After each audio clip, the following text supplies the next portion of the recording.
Jadi sekarang di Indonesia itu lagi ada peraturan bagi WNI atau WNA yang datang dari luar negeri adalah karantinanya 10 hari.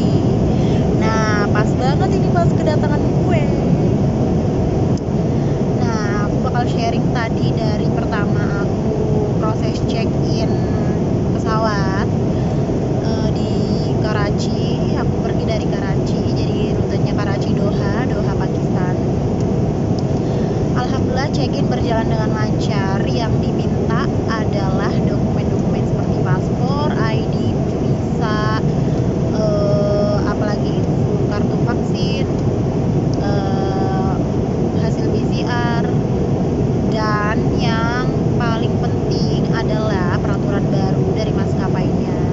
Tadi aku dimintain barcode hotel untuk karantina, yang itu dimana itu aku mendapatkan hotel barcode-nya itu dengan stressful banget, karena habis baca-baca di grup backpacker internasional. Makasih banget buat infonya sama Visa Law in Indonesia itu, terima kasih karena banyak info-info yang membantu. Dan bener guys, tadi aku dimintain barcode hotel untuk karantina. Alhamdulillah aku udah dapet, dan itu sangat stressful banget dapetinnya. Dan yang terakhir yang diminta adalah e-hack. Jadi kalau nyampe Indonesia harus punya e-hack, harus tunjukin e-hacknya. Udah sih, habis itu setelah kita tunjukin barcode hotel dan e-hack, langsung mereka isut boarding passnya. Karena kalau nggak ada dari salah satu itu, kita nggak bakal diisut boarding passnya gitu guys. Jadi buat kalian siap-siap aja, harus ada barcode hotel untuk check-in pesawat. Itu sih guys. Sekarang aku masih perjalanan Karachi Doha, Pakistan Doha. Nanti transit layovernya 7 jam. Nanti kita lihat lagi kedatangan di Indonesia gimana. Justru yang deg-degan adalah emang aku datang ke negara aku sendiri, cuma kayak deg-degan, takut gitu regulasinya. Karena rate hotel sekarang ini gila sih, 10 hari paling murah aja 9 jutaan. Dan yang di tanggal kedatangan aku itu tanggal 10 Desember, hotel-hotelnya pada full book yang rate-nya di bintang 3. Adanya yang available-nya yang bintang 5. Kan aku nggak punya duit pak, gitu. Aku bayar pakai apa? Emang kalau ada sih pro kontranya ya, karena aku baca-baca di grup tuh kayak yang komentar, ya lo berani keluar negeri, ya lo harus punya duit dong, harus terima konsekuensinya dong. Yang komen begitu, yang keluar negeri nggak semuanya turis. Udah mas, tolong kalau komentar jangan pedes-pedes banget, nyampe. Ya, aku juga bukan sebagai turis, jadi karena emang ikut suami. Dan ada juga yang TKI, mungkin ada juga yang keluarganya sakit atau apa. Toh pun kalau turis juga ya kan, duitnya juga kayaknya nggak sebanyak gitu deh buat karantina 10 hari yang available-nya bintang 5 itu kayak 25 jutaan rate-nya, gila enggak? Nah, sekarang alhamdulillah aku sudah berada di hotel. Lagi karantina ini hari ketiga, guys. Jadi aku baru sempet menjelaskan ini di hari ketiga, karena kemarin di hari pertama udah langsung tepar, hari kedua tepar, masih capek banget. Jadi sekarang waktunya aku menjelaskan tentang alur kedatangan WNI atau WNA di Soekarno-Hatta Airport sampai akhirnya bisa menjalani karantina ini selama 10 hari. Ini aku masih di hari ketiga, berarti remaining 7 hari lagi, ya kan? Semangat buat gue. Jadi alur kedatangan kita ini setelah pesawat landing, alhamdulillah aku tuh kedatangan pesawat pagi. Jadi pesawatku itu landing jam 8 pagi, itu adalah pesawat pertama yang landing dari Doha. Ya, pesawatku aku pakai Qatar. Alhamdulillah masih belum ada antrian, jadi bersyukur banget kalau misalnya pesawat kalian tuh landingnya pagi, karena emang nggak seramai yang aku lihat di updatean YouTube atau di updatean grup yang kalau kedatangan malam, kalau jam 2 pagi atau jam 3 pagi itu super duper riuh, antriannya panjang sekali. Nah kemarin alhamdulillah antrian aku itu belum ada yang antri, jadi antriannya cuma satu pesawat itu aja. Jadi setelah landing kita turun ya, mengikuti tanda sign-nya kita buat turun sampai nanti ada petugas yang harusannya ya di sebelum antri untuk pengecekan paspor itu sebenarnya sih kan kita kan ditanya ya sebelum check in pesawat itu udah isi e-hack belum, gini udah ditunjukin oke, gue punya e-hack.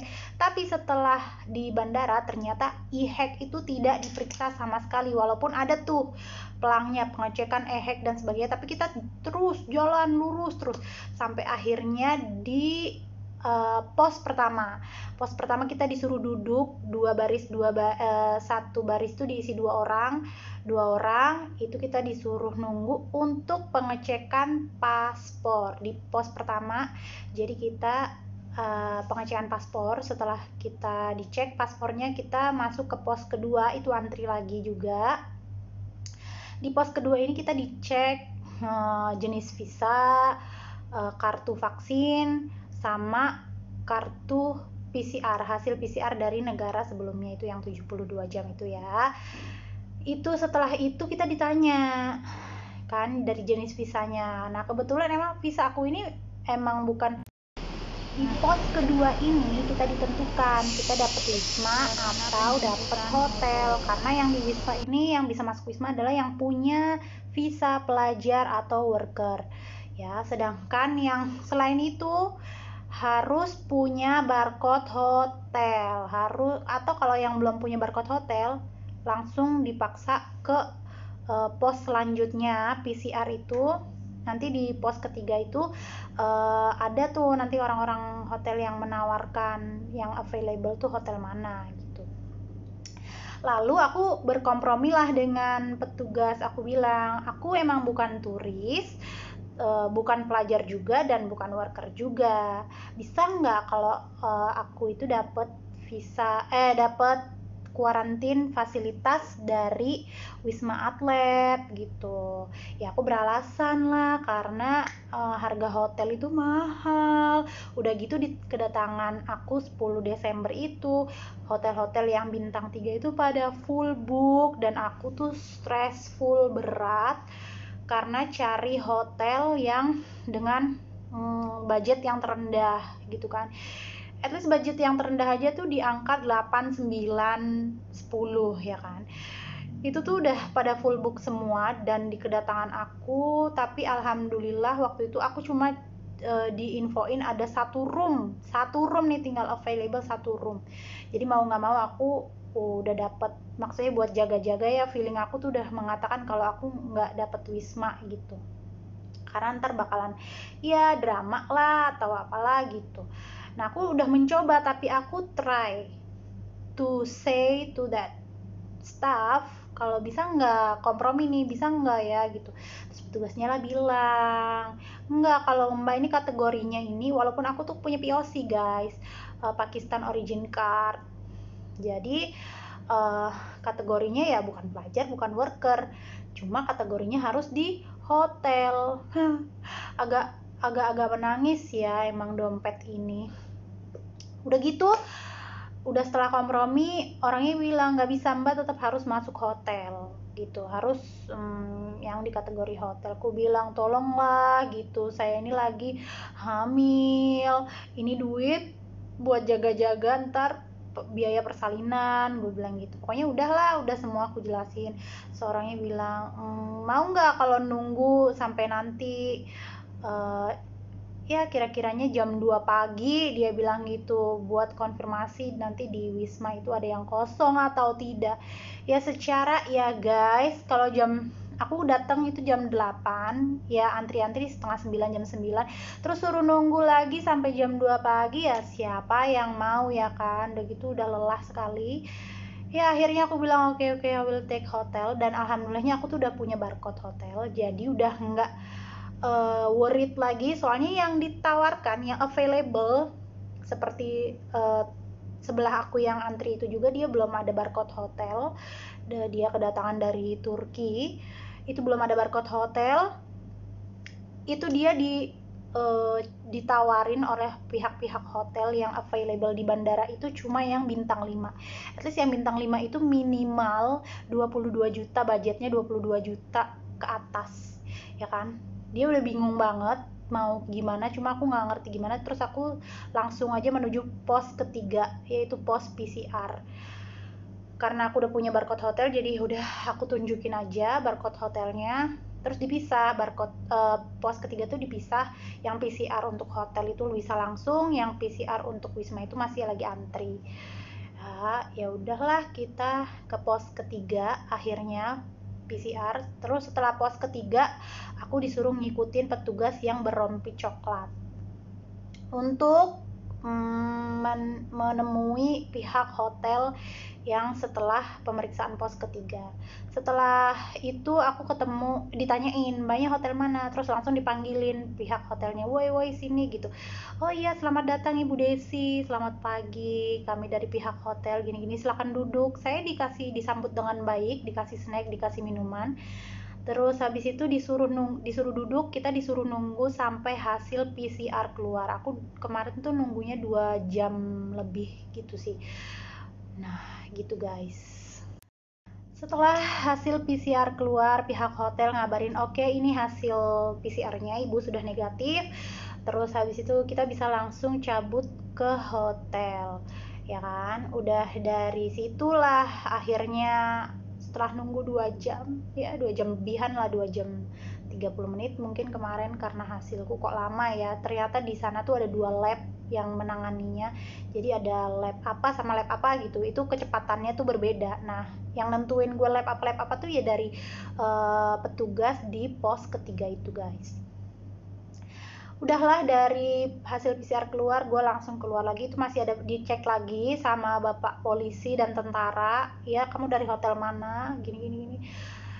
Langsung sama bapak polisi dibilang selamat menjalankan karantina Ibu, sehat selalu. Lalu ya udah aku lanjut ke hotel. Nah kebetulan hotel aku ini ada di kawasan Jakarta Pusat, lumayan jauh dari airport. Dan ya udah, alhamdulillah langsung proses check-in cepet. Masuk hotel itu jam 1.30. Udah gitu udah dikasih dikasih penjelasan nanti ini selama 10 hari PCR lagi sebelum check out. Jadi ya udah, PCR yang pertama waktu di airport itu, dan PCR kedua nanti sebelum check out. Jadi 8 hari nothing to do here gitu, until hari ke-9 kita di PCR lagi gitu guys.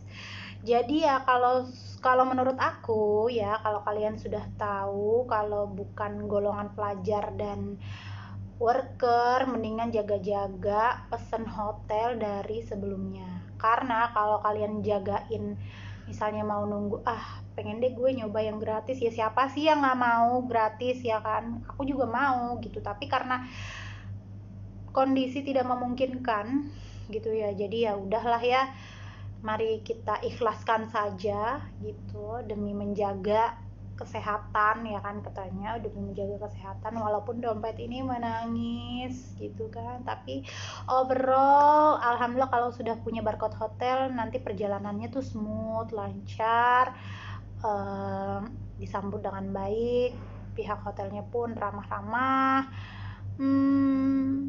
Fasilitas kamar oke, ada bar juga, ada minibar juga, ada TV ya, terus bednya gede juga ya layaknya hotel bintang 3 lah gitu. Tapi makanannya oke sih, di box gitu. Nanti aku tunjukin ya di sini makanan-makanan yang aku dapat. Aku pilihnya menu Indonesia. Jadi gitu guys, yang mau pulang ke Indonesia semangat, siapin juga budget lebih untuk karantina 10 hari ini ya. Semoga informasi ini membantu dan membuka wawasan kalian yang mau pulang ke Indonesia. Boleh dipikir-pikir lagi kalau yang golongan turis dan yang mengikuti suami di luar negeri ya. Harap disiapkan budget atau dipikir ulang, mungkin ditunda dulu kepulangannya, karena emang benar-benar wasting money ya buat aku sih ya, aku berat ya untuk mengeluarkan duit sebesar itu, tapi ya mau nggak mau ya gimana ya, namanya hidup harus tetap berjalan. Oke, segitu aja informasiku. Allah hafiz.